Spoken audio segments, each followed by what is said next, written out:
called resolution of vectors. Resolution लड़ाई झगड़े होता है ना, you resolve it. Same thing है, वेक्टर में लड़ाई झगड़े होते हैं, let's resolve it. So two non collinear vectors, two मतलब दो, नॉन कोलिनियर, लीनियर मतलब लीनियर मीन्स स्ट्रेट लाइन वाले, जो एक दूसरे के लीनियर ना हो मीन्स पैरेलल ना हो, उनको वेक्टर बोलते हैं नॉन कोलिनियर वेक्टर्स. क्या हो सकते हैं, ये एक वेक्टर ए है, ये वेक्टर बी है, ये दोनों वेक्टर अलग अलग हैं, दोनों एक दूसरे के पैरेलल नहीं है. डायरेक्शन अपोजिट हो सकती है, पर यदि ये दोनों पैरेलल होते हैं तो वी से दे आर पैरेलल वेक्टर्स और लीनियर वेक्टर्स. पर वेक्टर यदि दोनों एक जैसे होंगे तो क्या होगा, सेम डायरेक्शन में होने चाहिए, उनका मैग्नीट्यूड में भी डिफरेंस हो सकता है. इसको ऐसे समझते हैं, एक वेक्टर है a, this is a vector represented by capital a. Okay, इस वेक्टर के ना मैं दो कंपोनेंट निकालता हूँ. देखो, मैं यदि ऐसे बोलता वेक्टर ए ना बोल के मैं बोलता है एक लैम्डा ए, एक वेक्टर है लैम्डा ए, जो कि इस वेक्टर ये जो है इसका को लीनियर है, मीन्स इसी में को लीनियर है, इसी डायरेक्शन में है, बट इसका magnitude is lambda times of a. इस वेक्टर का लैम्डा टाइम्स है. सो दिस ए और lambda A, these are called को लीनियर.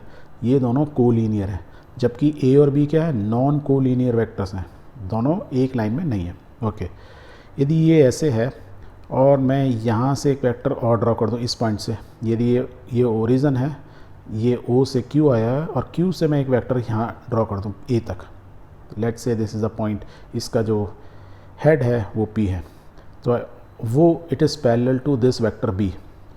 तो देखो क्या हो गया, म्यू बी मीन्स बी का इतने times, mu is a number, a real number, lambda is any real number, may be it is 1.5 और 2a और मे बी इट इज़ 3 और 4, 3.5, कुछ भी हो सकता है. म्यू एक नंबर है, बस एक कोफिशिएंट समझ लो जो रियल नंबर्स हैं.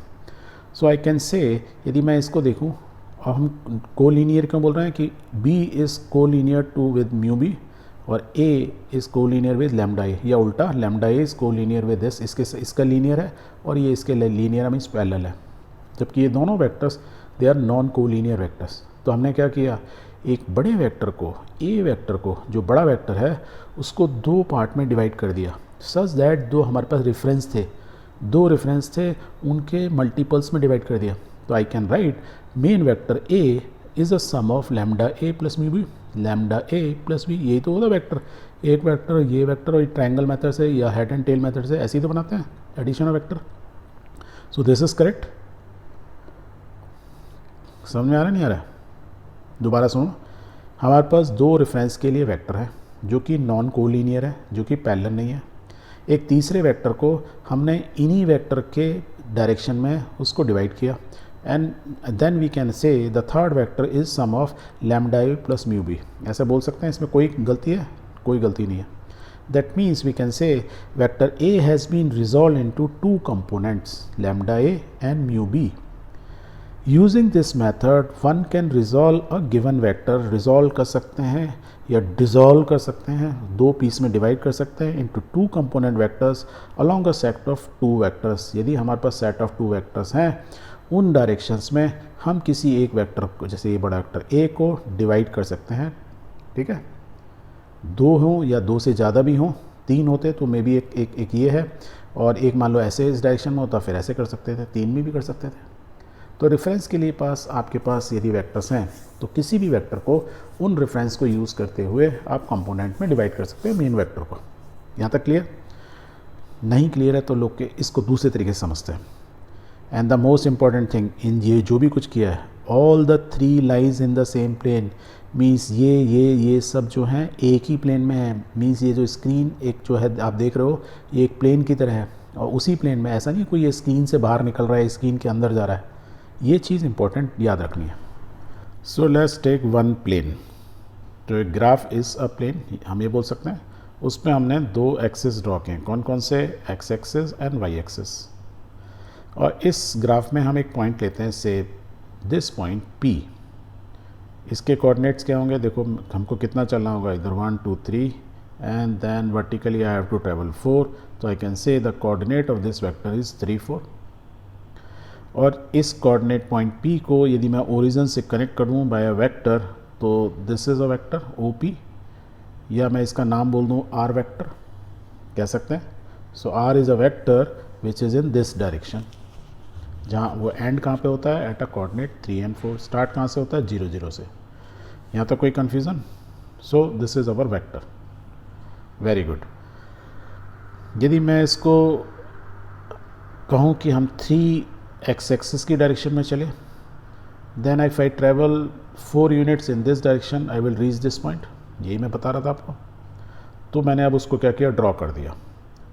तो नाउ लेट्स गिव दिस 3 को, जहाँ तक ये चला इसका एक नाम दे देते हैं। Suppose OA, I can say OA is a vector in the direction of x axis। that means OA और x axis क्या हुए, कोलीनियर। क्या बोल रहे थे हम, यहाँ नॉन कोलीनियर है दोनों। अब इस केस में क्या बोल रहे हैं, ये दोनों कोलीनियर हैं। जैसे कि वेक्टर A और लैम्डा A दोनों क्या बोलेंगे, ये दोनों कोलीनियर हैं।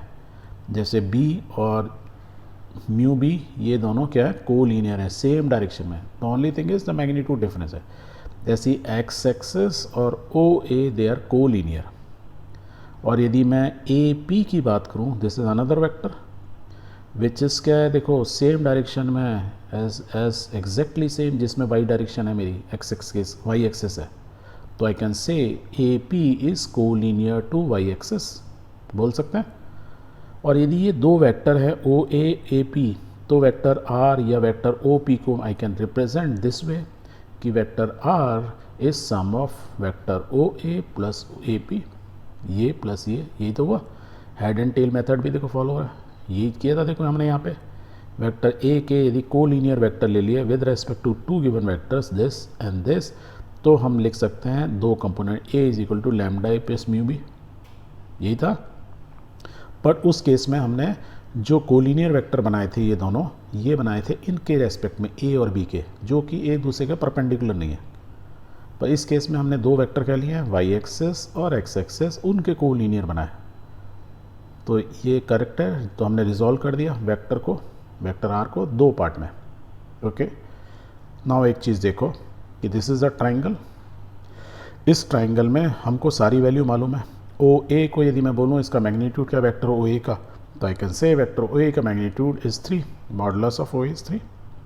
सिमिलरली AP की यदि बात करें तो modulus of AP is 4 because it is 4, coordinate 3 4 है। यदि मेरे को इसका कोऑर्डिनेट मालूम है, मॉडुलस मालूम है, इसका मालूम है, तो R निकाल सकता हूँ because by triangle method is a triangle. ये उसकी हाइपोटेन्यूज है, तो मॉडुलस R निकाल सकता हूँ। क्या होगा, पाइथागोरस थ्योरम लगा दो, 3 square plus 4 square under root, तो आंसर क्या आ गया 5। तो हमको R वेक्टर का मैग्नीट्यूड मालूम है, वेक्टर OA मालूम है, वेक्टर AP मालूम है। OA is collinear with x axis, vector AP is collinear with y axis. चलो आपको यहाँ से नहीं आना तो इसको क्या करते हैं, लेफ्ट में मूव करा लेते हैं। लेट्स हियर, अब तो बहुत लग रहा है ना कोलिनियर, बिल्कुल एकदम सेम डायरेक्शन में, उसके ऊपर ही रख दिया हमने। Let's give a name, right. So इसको B दे देते हैं। तो OB is collinear with y axis, कह सकते हैं। Very good. अब एक चीज़ आप ध्यान रखो, और ये OB जो है वो AP की बराबर ही है। यही तो थी AP, इसी को तो लिखे थे हम यहाँ पे, लिखे थे नहीं लिखे थे। दोबारा देखो, हमने जो AP है उसको मूव कराया, किधर मूव कराया, इधर, और उसका नाम दे दिया B। तो we can say AP is equal to OB, AP is equal to OB बोल सकते हैं। तो देखो ये वेक्टर जो R है इसको हमने दो पार्ट में डिवाइड कर दिया, दो वेक्टर में। एक वेक्टर ये है OA एक्स एक्सिस में और y एक्सिस में, तो इन दोनों का समी तो है ये R। तो इसका मतलब यहाँ R OA AP की जगह मैं क्या लिख सकता हूँ, R is equal to I can write OA this vector plus OB vector. Clear है? ओके, नाउ लुक, अब मुझे ये यदि एंगल मालूम हो कि R is making an angle with x axis, suppose this angle is theta. यदि ये मेरा थीटा है तो मैं OA को थीटा के टर्म में लिख सकता हूँ। कैसे लिख सकते हो, जस्ट रिमेंबर ये क्या था, एक ट्राइंगल था जब ये यहाँ पे था, राइट। मैंने टाइमिंग के लिए ड्रॉ कर दिया AP, तो इट वाज अ ट्राइंगल। यदि ये थीटा है, राइट एंगल ट्राइंगल है, तो मुझे यदि OA की वैल्यू निकालनी है या मैं इसका कॉस थीटा लूँ, तो I can say cos theta is equal to base upon hypotenuse. तो I can write base means OA modulus of vector OA and divided by modulus of R, that means magnitude of R. और यहाँ से मैं ओ ए means ये जो कितनी इसकी length है वो निकाल सकता हूँ इन टर्म्स ऑफ थीटा। तो आई कैन से ओ ए क्या कितना मॉडुलस है या कितना मैग्नीट्यूड है इज़ आर कॉस थीटा। तो r is the magnitude of या length of this vector O A O P, उसका ये कंपोनेंट हो गया। वो क्या बोल रहे हैं, हम बोल रहे हैं R cos theta. I can write this way, तो let's write R cos theta. अब बार बार मॉडुलस नहीं लगा रहे, इसका मतलब ये मॉडुलस ही है आर कॉस थीटा। तो ओ ए आ गया हमारा R cos theta. Exactly same way में ये जो है ए पी वैक्टर भी निकाल सकता हूँ, और ए पी किसके बराबर है, ओ बी की बराबर है, राइट। तो I can say sine theta is equal to क्या होता है, परपेंडिकुलर। देखो ये perpendicular upon hypotenuse, perpendicular means O B बोलूँ या ए पी बोलूँ, एक ही मतलब है। तो O B upon R, O B की वैल्यू निकल आ गई, ओ बी वैल्यू क्या होगी आर साइन थीटा। तो ये O B I can write R sine theta. तो देखो ये वेक्टर आर है, ये उसका एक कंपोनेंट है। तो आई कैन से दिस इज दी, चलो इसको हटा देते हैं सो दैट आपको क्लियर हो। तो नाउ आर को हमने दो कंपोनेंट में डिवाइड किया, रिजॉल्व किया, क्या किया रिजॉल्व किया। एक कंपोनेंट हो गया आर एक्स और दूसरा कंपोनेंट ये वाला हो गया आर साइन थीटा, इसको हम आर वाई बोल सकते हैं। तो I can say R is equal to R X plus R Y. यदि वेक्टर फॉर्म में लिख दूँ तो this is a vector form, ये उसका मैग्नीट्यूड बता रहा है आर कॉस थीटा। तो इस जो वेक्टर की जो मैग्नीट्यूड है आर, उसको दो वेक्टर्स में डिवाइड कर दिया, जो एक एक्स एक्सिस डायरेक्शन में है, एक वाई डायरेक्शन में। आर एक्स का मतलब डायरेक्शन, आर उसका magnitude R cos theta, R Y means Y direction में, जिसकी वैल्यू है R sine theta. Theta is a angle which vector R is making with X axis. तो इस तरीके से हमने क्या किया, किसी भी वेक्टर को दो कंपोनेंट में हम डिवाइड कर सकते हैं, राइट। वो दो कंपोनेंट किसी रेफरेंस फ्रेम के जो भी हमारे कोलिनियर वेक्टर, वो कोलिनियर होने चाहिए। जैसे यहाँ पे ए बी थे, उनके कोलिनियर ये थे। यहाँ पे परपेंडिकुलर दो वेक्टर्स हैं, एक्स एक्सिस और वाई एक्सिस को हम यदि वेक्टर बोल देते हैं, डायरेक्शन बोल देते हैं। तो उन डायरेक्शन में हमने इसके कंपोनेंट निकाले। हमेशा जो थीटा होगा, जिसके साथ भी वो थीटा बना रहा होगा, तो उसका कंपोनेंट होगा आर कॉस थीटा, और उसके ऊपर वाला ऑपोजिट क्या होगा, आर साइन थीटा।